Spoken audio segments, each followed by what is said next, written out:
jail in Fargo. Nursing staff is testing inmates. No one is showing any medical problems. The jail was under isolation conditions when the virus was confirmed. A modified lockdown is in place. The jail will continue to accept inmates who are considered a public safety concern or a community risk. A man who left the country after he was charged with sexually assaulting a 14-year-old girl in Moorhead 21 years ago is now in the Clay County Jail after his arrest outside his home in Cancun, Mexico this week. 67-year-old Curtis Brovold will be allowed to post bond of either $250,000 with conditions or $400,000 without restrictions. He would be forced to give up his passport. Brovold was arrested by the FBI. Prosecutors say he met the victim online and flew to Moorhead, where he had sex with a girl at a motel. The 7 people who died of carbon monoxide poisoning in a Moorhead home last month have been remembered at a funeral service at Good Shepherd Lutheran Church in Moorhead. The Hernandez Pinto family, natives of Honduras, were found dead in a town home on December 18th. They ranged in age from 5 to 37. The source of the carbon monoxide was the furnace or car parked in the garage with a dead battery. 3 children attended Reinertson Elementary School and Moorhead High School. 7 degrees. This is KFGO News.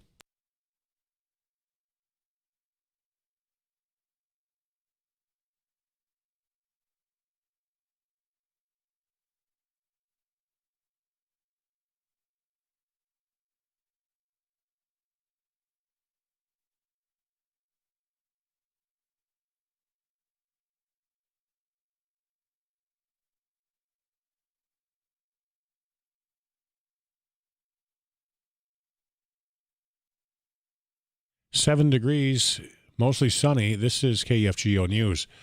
A Fosston, Minnesota woman suffered severe burns last night in an apartment fire in Fosston. The Polk County Sheriff's Department says Robin Swanson was pulled from the burning apartment by Fosston fire crews. 2 apartments were engulfed when first responders got to the scene. Swanson was life-flighted to a hospital. The cause of the fire is under investigation. University of North Dakota administrators say they are continuing to work on a draft policy on gender inclusion that is meant to prevent harassment or discrimination against LGBTQ students. There has been criticism of the policy from the North Dakota Catholic Conference and Grand Forks Mayor Brandon Bushensky. UND President Andy Armacost says he has had discussions with Bushensky and Catholic Conference Executive Director Chris Dodson. He maintains that Dodson's claims that some students would be forced to be roommates with people who have a different gender identity, especially because first-year students are required to live on campus, are misleading. As it implies that a student is locked into a particular living arrangement.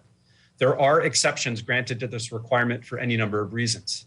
The process of getting an exception is well described in our housing policy manual. Further, the process of making a roommate change is also well described. Dotson also claims students would be assigned housing based on their expressed gender rather than their biological sex. Armacost says that is not true. Armacost says it may take months before the policy is ready. Setting a trend in a lack of ethical behavior, North Dakota's Education Standards and Practices Board has voted unanimously to suspend the teaching license of former Williston High School teacher Lanny Gabbert. The board ruled that Gabbert's teaching license should be suspended until July 31st, mandating that he completes courses in ethics, classroom management, and curriculum and assessment.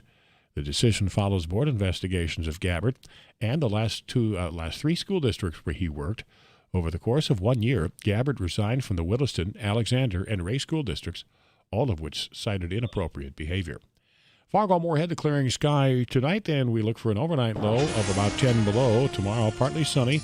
Wind picks up out of the south with some blowing snow tomorrow afternoon.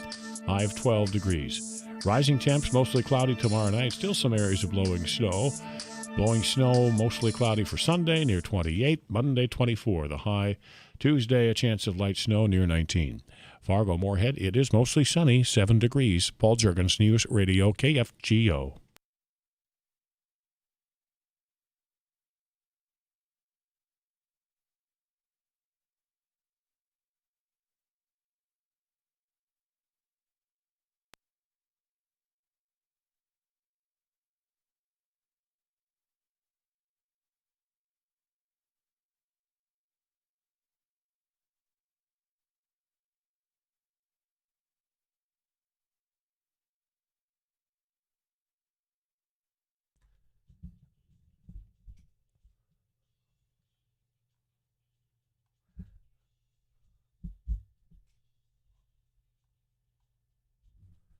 KFGO time 4:35. We are inching ever so closer to getting you out of the office, out of the shop, out of the rig, and getting you home.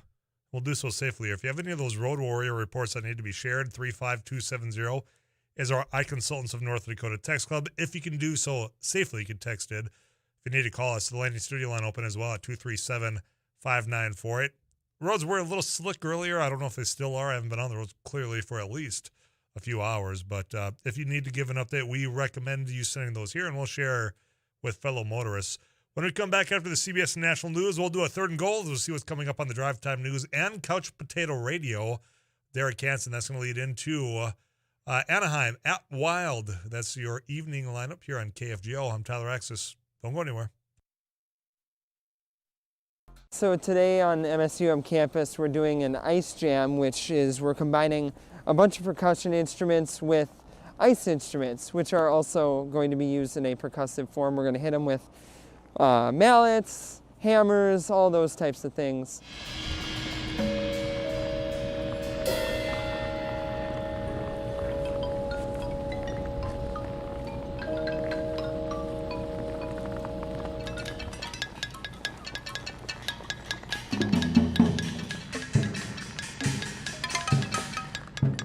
Today is all improv, so we're all just kind of working with ideas that we just kind of think of as we go, and we kind of play off each other, and it's fun to collaborate but also have a sense of independence.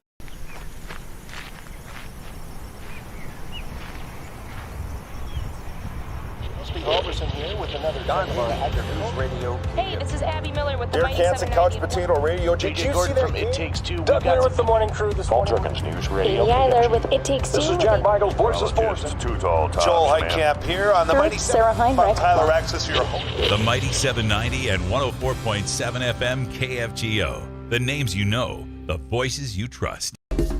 Thanks for watching News and Views on YouTube. Don't forget to subscribe and like our page, and send us a text anytime at 35270.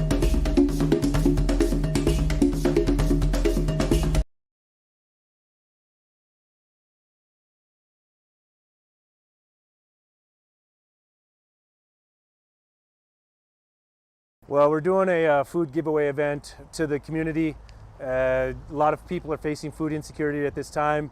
As we can tell, we had to start about an hour early because we just had so many people lined up. So as people come up and they need whatever they need, volunteers are taking care of it. It's all contactless, so nobody has to get out. Right. And just making sure whatever the greatest need. We're just giving the greatest good. When we're going until the food is out.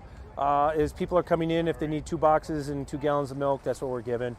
We don't want to leave anybody out. I was in the hospital, and I saw a flyer on the wall. And all the nurses were talking about taking people down there to get food and stuff. I got out last night, got out of the hospital last night, and I said, man, I'm going to do this. When I came from Williston here, I lived on these streets for 3 years, caring. And that's what this is. That's the way I see it. Very helpful. I think it's going to be very helpful because I know people that are doing without. I think it's truly remarkable how much need there is out there. Like I said, we were going to start at noon, but we had so many people lined up. We started at 11, and volunteers have been working their tail off since then. I'm thankful for that. I think this shows that there is some huge needs in the community, and we got some things we got to address.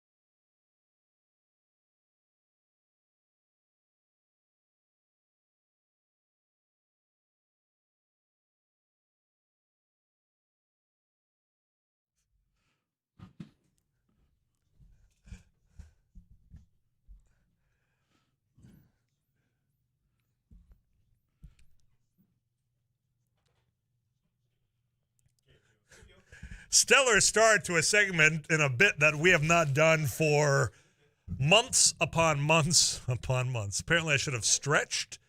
We should have discussed how it was going to work But it's back, 3rd and goal. This is where I find stupid things online and share them with you. And there's a couple of late entries here. You okay back there? Yeah. Just another late entry for One Hit Wonder, so we'll see if we got time to sneak it in. People are loving the question is, do we boot our P1 from Wapton and his request? Yes, we do. That's an executive decision on my part. Sorry, Perry.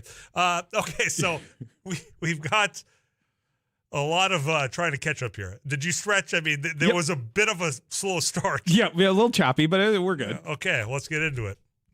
Budweiser is hiding golden cans in packs for $1 million prize. Think of it about almost like Charlie. Yeah, golden ticket. I got a golden ticket. So Budweiser's hiding 10,000 golden cans into packs of beer across America. And if you find one, you can get an entry into a sweepstakes for $1 million. Have you ever won a can prize in a case of beer? Where, I mean, sometimes there's smaller prizes, so there's way more of them. The only thing one time I think it was Mick Golden. I got a case and I got the different color can. I ended up getting an inner tube. It was like a summertime giveaway. Do they still do those ribbed cans? Golden? No, unfortunately not. I wish they'd bring them back. The only thing that I've ever won from a beverage, well, now that I say that, is the Mountain Dew. The Mountain Dew, you screw off the cap and you look underneath it. Yep. Were you trying to peek in? No, I'm not a cheater, man.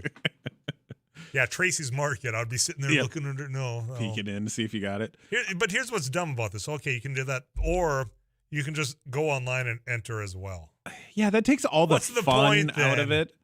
Yeah, I think that's though to combat the rigging that happened in the McDonald's Monopoly game. Did you ever see that documentary about? No, but I've heard rigging? People gush over it. And I want to say that's one of the byproducts that came out of it as a way to make sure that even if somebody's rigging it, you can circumvent that.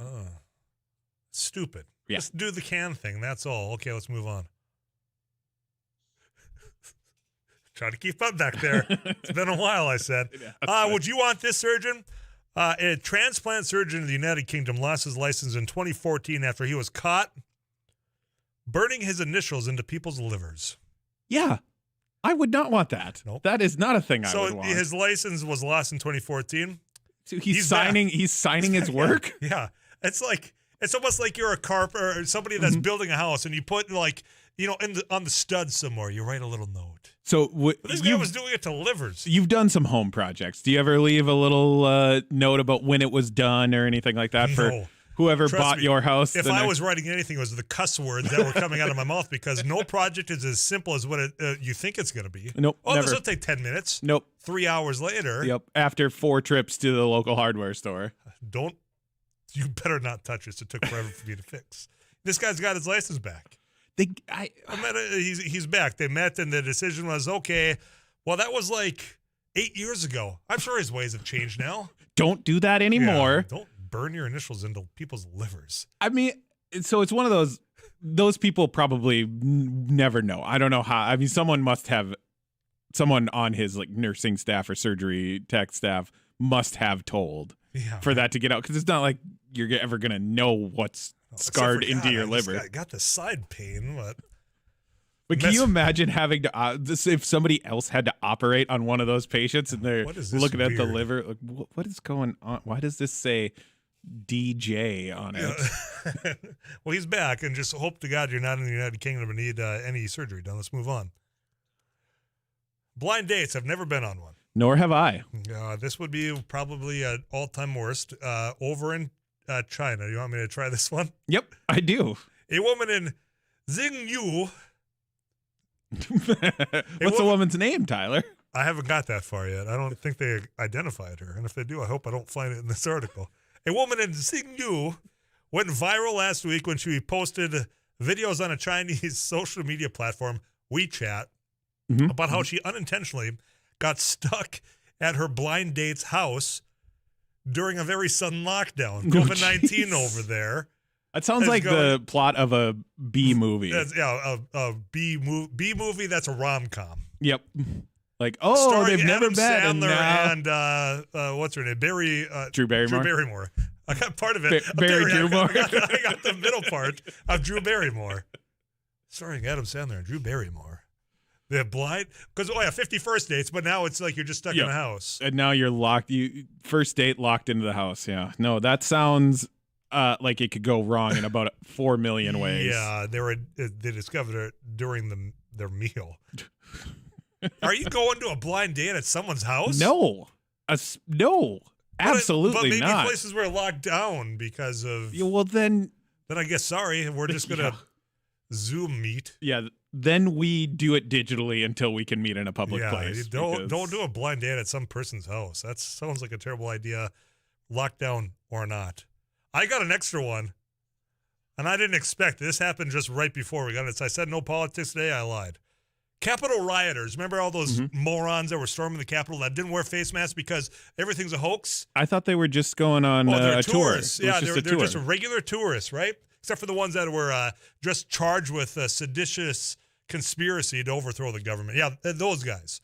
Capitol rioters. Remember they were in the offices of people? Yeah, like Nancy Pelosi. Correct, and Nancy Pelosi was one of them. Capitol rioters, the days after that, called Nancy Pelosi's office looking for items that they mistakenly left behind, wondering if her office has a lost and found box. Can you imagine? You know, when I was breaking into your office during that aggressive tour. Did you happen to see a cell phone in there? I just can't find it. And that's the last place I was at that I can remember having it. This is to take pictures of me stealing things from your office. Yeah, remember when I was wearing that mega hat and without a face mask?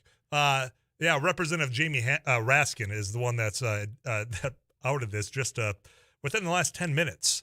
Could you imagine being the Capitol Police? So, saying, yes, please. Yes, in fact, I think just down the hall here is where we have your mitten. Way smaller stakes. But reminded me of more than once I took fake IDs from underage people at the bar that I worked at. And more than once I've had people come back the next day to try to get their fake ID back. Like, no. That's just being young and dumb. Right? One particular time, it was a fraternity that I will not name. Oh, please. Had an older member pretend to be the kid's dad to come in and get the fake ID. I know if I know anything about those frat boys, they do have a lifelong bond. Yeah. And they love to tell everybody else that wasn't in a fraternity about it. Yep. That's a direct shot at one of our people listeners. the one that we kicked the bump song out. Which by the way, he's getting some people standing up for him in the text club. This comes into 35270. Justice for Perry. Perry's lives matter, but maybe not his crappy songs. His songs were good. I love our buddy Perry, but one at a time. Either way, that was it for the third and goal. We'll see. We'll sleep on it this weekend, and maybe we'll try again next week. I don't know. Yeah, why maybe not? You don't want this. Get your weather update from Too Tall Tom Schmansky. Derek Hansen, he is next. He's got Couch Potato Radio. We'll see what's coming up. So today on MSUM campus, we're doing an ice jam, which is we're combining a bunch of percussion instruments with ice instruments, which are also going to be used in a percussive form. We're going to hit them with mallets, hammers, all those types of things.